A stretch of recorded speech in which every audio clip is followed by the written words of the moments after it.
कुम्हार रहता था। वो मिट्टी के बर्तन बनाता था, लेकिन जब भी वो बर्तनों को पकाने के लिए आवा भट्टी लगाता, उसके बर्तन कच्चे रह जाते या फूट जाते थे। बहुत नुकसान होने के कारण वो परेशान होकर राजा के पास गया।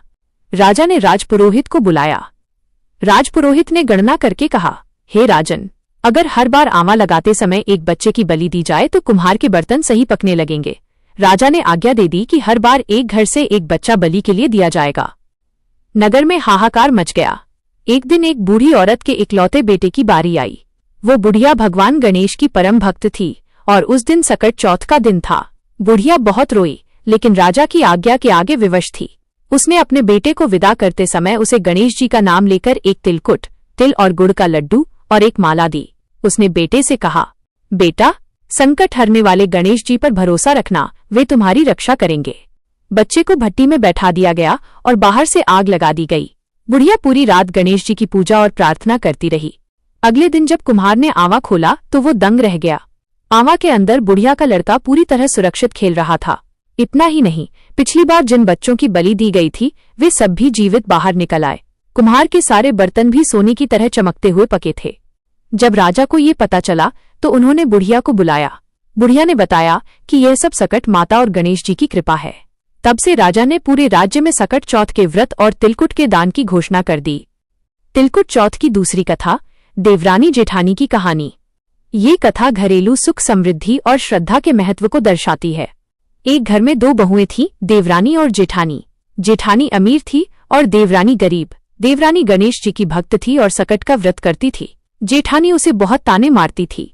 सकट के दिन देवरानी ने श्रद्धापूर्वक गणेश जी की पूजा की और घर में जो थोड़ा सा अन्न था उससे तिलकुट बनाया।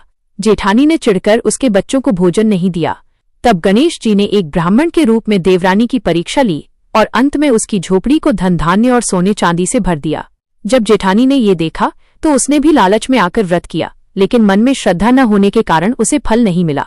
निष्कर्ष, ये कथा सिखाती है कि भगवान केवल भाव और श्रद्धा के भूखे हैं, धन के नहीं। पूजन के मुख्य अंग संक्षेप में, तिल का पहाड़। पूजा के स्थान पर तिलकुट का एक छोटा पहाड़ बनाया जाता है। दूर्वा घास, गणेश जी को 21 दूर्वा की गांठें चढ़ाई जाती हैं। सकट का डंडा, एक बांस की छड़ी या डंडा रखा जाता है जिसे बाद में तिलकुट के पहाड़ को काटने के लिए उपयोग किया जाता है। कथा का नियम, कथा सुनते समय हाथ में तिल और गुड़ के दाने रखने चाहिए और कथा समाप्त होने पर उन्हें लोटे के जल के साथ चंद्रमा को अर्घ्य देना चाहिए। क्या आप सकट चौथ की आरती या चंद्रमा को अर्घ्य देने का मंत्र जानना चाहेंगे?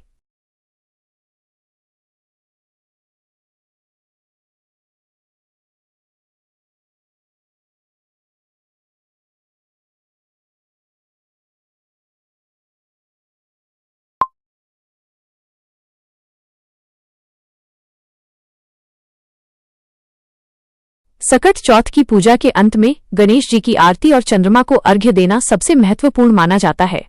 यहाँ अर्घ्य का मंत्र और आरती दी गई है। चंद्रमा को अर्घ्य देने का मंत्र, जब रात में चंद्रमा दिखाई दे तो चांदी के लोटे या तांबे के पात्र में जल, थोड़ा सा दूध, अक्षत, चावल और सफेद फूल मिलाकर चंद्रमा को देखते हुए यह मंत्र बोलें। गगनार्ण व माणिक्य चंद्र दाक्षायणी पते गृहाणार्घ्यम मया दत्तम गणेश प्रतिरूपक। सरल विधि, यदि मंत्र कठिन लगे तो आप शुद्ध मन से बोलें, हे चंद्रदेव, मेरी संतान की रक्षा करें और गणेश जी की कृपा हम पर बनाए रखें। श्री गणेश जी की आरती। जय गणेश, जय गणेश, जय गणेश देवा। माता जाकी पार्वती, पिता महादेवा।